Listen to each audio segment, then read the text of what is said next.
Yo, it's Mac from the Everyday Nobody's podcast. I know you see the title, so let's get straight to it. This is a sad day in history, man. It's hard for me to say. Two of my favorite bloggers slash podcasters slash streamers are probably the biggest losers in the world. See, DJ Akademiks, we already know he's had a rough month, but nothing compares to what's about to happen right now. Like, this is the most blatant level of caping that I've ever seen, and frankly, it's just disgusting. Like, you should never glaze this hard. What top five you smoking on, Kendrick? Because my top five is Drake. As we know now, Kendrick Lamar, he already performed at the Super Bowl halftime show, but like 2 days prior, DJ Akademiks leaked the whole set list and basically the floor plan of how he was going to perform. Apparently, one of DJ Akademiks' fans actually worked at the stadium, so they were able to get a recording of Kendrick Lamar doing his practice for the Super Bowl. And so they leaked it. And then the NFL basically threatened Akademiks to take it down or they'll take legal action. You niggas don't leak shit. Y'all niggas suck dick. I told y'all what's gonna happen. It fucking happened. You nigga like, yo, nothing bigger than the chat, nigga. Let me tell you how I got that nigga Kendrick's fucking Super Bowl performance. A nigga who worked at the fucking arena is a chat nigga. Fuck who, niggas labels tight to me. And they pay me. But we gonna work it out. Can't beat the chat. Stop it. You heard what I'm saying? That's how I got it. I took your car and that was it. Get my Interscope. How'd you get it? The NFL hit me. Act, we gonna sue you. The set list received a lot of mixed reactions. Some people really loved it. Some people really hated it. And then even the performance itself. A lot of people loved it. A lot of people hated it. It was a very divided situation. My whole issue isn't even the performance. My thought process is, how much dick are you going to ride? See, Drake won't even defend himself. He decided to just take it to court. But here you are standing on the front line, dick in hand. And I can't put up with this anymore. This is outrageous. Like, the level of glazing that's going on is crazy. Akademiks has been so biased throughout this whole thing, and now it's just starting to look weak.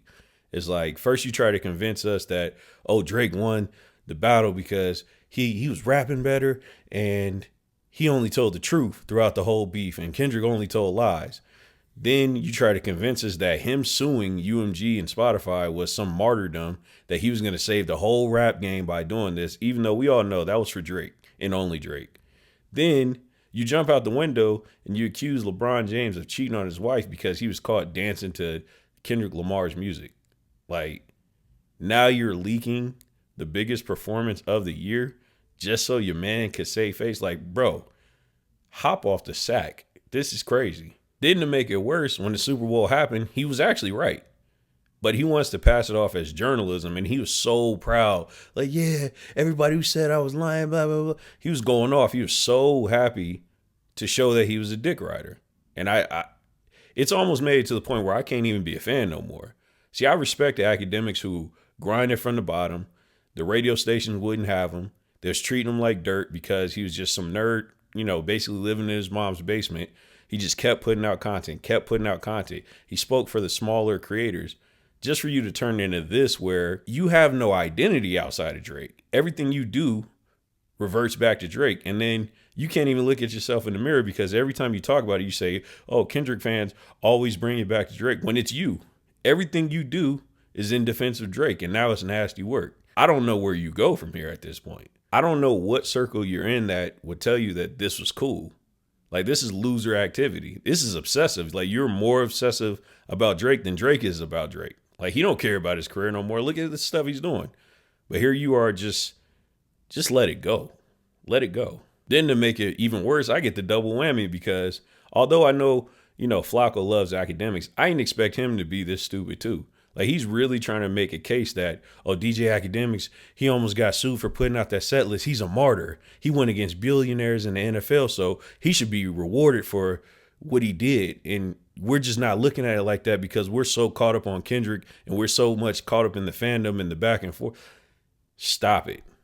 Stop writing dick. That's really what this all comes down to. Like, I can't stand to see all this caping and narrative spinning. It's messed up because I really do like both of them.